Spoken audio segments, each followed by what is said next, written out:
agar betul-betul duduk perkara. Rapat dengar pendapat DPRD Kabupaten Badung dengan 46 perwakilan aparatur desa di Kabupaten Badung dengan agenda penyerapan aspirasi Ranperda Keuangan Desa dan tata cara pemilihan dan pemberhentian perbekal dibuka dan dipimpin langsung Ketua DPRD Badung Giri Praste. Setelah mendengar pembacaan pandangan umum dari Ketua Pansus Tata Cara Pemilihan dan Pemberhentian Perbekal, Nyoman Ardana serta Ketua Pansus Keuangan Desa Made Sumerte, para perwakilan desa diberikan kesempatan untuk menyampaikan segala masukan terkait dengan Ranperda tersebut.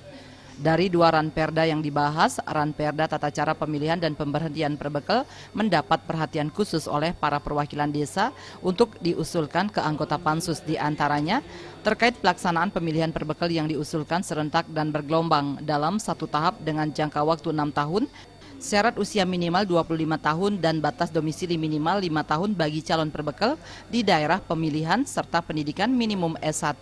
Selain itu, para perbekal dan BPD ini juga memberikan usulan kepada anggota Pansus untuk melakukan uji kelayakan atau fit and proper test bagi calon perbekal dan langsung ditanggapi pimpinan rapat.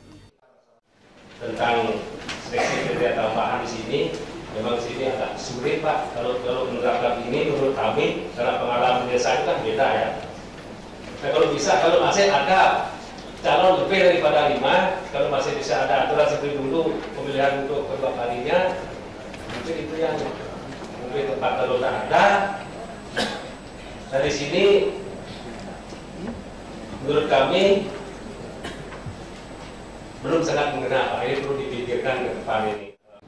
Ada kesesuaian untuk uji kelayakan dan kemampuan fit and proper test.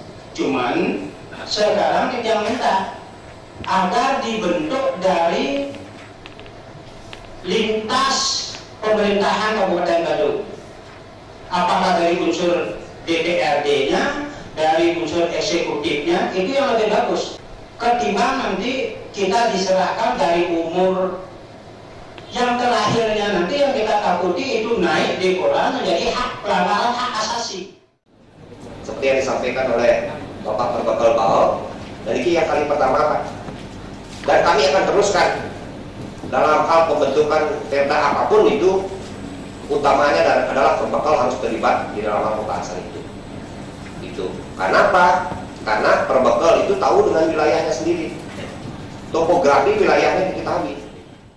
Semua masukan dan aspirasi yang disampaikan oleh masing-masing perwakilan desa di hadapan seluruh anggota DPRD dan anggota Pansus ini nantinya diharapkan dapat digunakan untuk menyempurnakan rancangan peraturan daerah dan dibahas lebih lanjut antara eksekutif dan legislatif di Kabupaten Badung untuk nantinya layak dijadikan sebagai undang-undang.